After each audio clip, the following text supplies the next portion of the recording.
Hi you guys, and welcome back to my channel. This is the Arnita Experience Living with Cancer.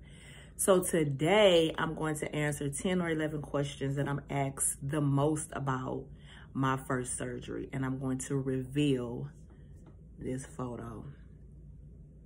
It's so hard for me to reveal a photo of my breast being taken away, but today I'm going to do that at the end of the video. So my husband is here. He's going to ask me these questions, and I'm gonna try to get through it without being emotional. Okay, babe, I'm ready. Okay, so there are questions on here. There are 11 questions. You are correct. We'll start with this first one, and it was, when were you diagnosed, and exactly what type of breast cancer do you have? Well, I was diagnosed in 2017 with a breast cancer that's called invasive ductal carcinoma. And as of right now, in 2021, I am metastatic. I have metastatic breast cancer. So what does inductal mean, and what does metastatic mean? Inductal vasal carcinoma is a type of cancer that is in your milk ducts from your breast. Okay. So I don't know how it get there. I don't know how it's developed. I'm not even really sure, but that's where it is, in your milk ducts. And metastatic means that the breast cancer has came back somewhere else in your body. Okay. Okay. Next question. Did cancer run in your family?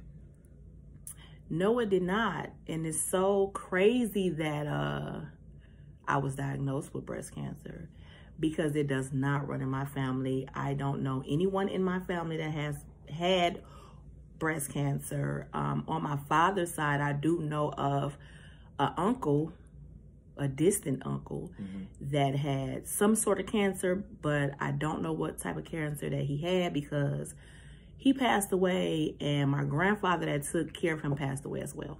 So I really don't know what kind of cancer he had, but he sure did not have breast cancer. Okay, okay. So, what age were you when you were diagnosed? I know it's women out there that's diagnosed much younger than I was, but unfortunately, I was diagnosed with cancer at age 38, and now I'm 42. But I'm 42, so I hopefully each year I'll be able to say I'm an age older and older and older. Amen. How big was your lump when you found it? The lump that I found was 5 centimeters. And at the time, my breasts were a large C cup, small D cup. So 5 centimeters is kind of large for breasts of that size. So no matter what, I had to get my my left breast cut off, because it was almost the same length that my breast was. Did the cancer spread in your lymph nodes? No, they did not. At the time, they removed one lymph node from under my left arm. And when they took the test from that lymph node, there were no cancer found.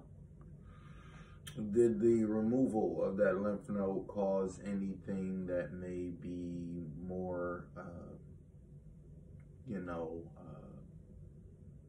any other problems? For instance, is that side where they removed that, does it just run the same? Yes, it does run the same. The removal of one lymph node doesn't really do anything. Okay. But if you have more lymph nodes removed, it can cause you to swell. It can cause minimal motion problems with that side, which I had anyway, but it wasn't from the removal of that lymph node. It's just that my entire left side does not operate the same as my right side, because that is the side that I had the cancer on in the first place. Does it cause actions, whereas the left side, so let's say for instance, you needed an IV. Could they still use that side? No, they can't. It can cause something that's called lymphedema, which make you swell. So they don't want you to use your left side for anything, no type of poking, no type of squeezing. So anytime I get blood pressure or any type of blood draw, everything has to be on the right side so that it will not cause me to swell on that side. Okay. And why did you decide to go with the double mastectomy? Well, I decided to do a double mastectomy because in my eyes and from the information that I got from the doctors was that it lowers your chances from getting cancer again. So I felt like if I got rid of the breast tissue altogether, I will not be metastatic like I am today. And it would have lessened my chances for me getting cancer again. So I didn't want to go through this again. So I felt like, let me remove all of the breast tissue. And in my case, it did not help for me getting cancer again. Okay. Let's talk about the surgery. How long was your surgery? And were there any risks? Well, let's start with how long it was. The surgery for breast cancer removal was really where breast removal is a really short surgery. It was like 2 to 3 hours. Okay. Which you would think it'd be something way longer than that. Yeah. But it was like 2 or 3 hours. That was with them removing my breast and putting in spacers to stretch my skin out for future projects like getting implants or getting a surgery which is called deep flap, which I'll explain in another video. So not only did they remove your breast, they actually started the reconstruction in the same process. In the same process, which I'll explain that in another video as well. Okay. Okay. What were you thinking when you realized that your breasts were going to be permanently removed? Wow. That's deep. Excuse me, I'm so sorry. When I really realized that my breast was going to be removed, I was devastated. Devastated. Because I didn't realize that there were reconstruction that can kind of get me back to where I was before the cancer. But it's so hard for somebody to get a body part removed because that's part of being a woman. So who wants any of their womanly body parts to be removed? It was so hard. And it took a lot for me. It took a long time for me to process that information. I've heard from amputees, and to me, that's a form of amputation. It is. Where they have phantom pains and phantom feelings once that area is removed. Is it that same thing, or is it because it's still technically central nerves and everything in that area, there's that possibility of pains and things in that area? In the beginning, before I got my spacers and my tissue removal with transfer surgery, it was kind of phantom. It did kind of feel like I had breasts there and then it wasn't any breasts there. But now that I have breasts in that spot, you can actually feel them and they feel the same. Like I feel. I know, but I'm sorry. Maybe somebody else should ask these questions. How long was your hospital stay after the breast removal? You would think that they would keep you for at least a week if you're losing a body part. I thought this was very interesting. And unfortunately, they don't. But I understand, being that I went through so many surgeries, you don't want to stay in a hospital. Staying in a hospital is horrible. However, they kept me. This is the first one, though. I get it. I get the mental, you know, through the repetitions. I get that. But not knowing, like, okay, let me ask you this. First, to answer that question, what is the amount that you stayed? They keep you 24 hours. What was your anticipation of how long you were going to stay? And how did that affect you thinking you would be there that long? I thought that I was going to be there about 3 days, at least 3 days. 3 days. So yeah. You were mentally preparing for a 3-day stay. How was this going to go? How was the home front going to be looking for 3 days? And at what point did you realize you were going home the following day? Like, what did you feel like at that point? Well, I didn't realize I was going home until I woke up. Okay. In the recovery room, and then I was all relaxed and ready to just get comfortable. And then the nurses them came in and said, you're gonna, no, not when I woke up. Actually, it was the next day when I ordered my food. I was sitting comfortable and everything. And they like, oh yeah, you can take that to go. I'm like, take it to go? Go? Where am I going? Where am I taking it to? Because I know I ain't going home. They was like, yes, ma'am.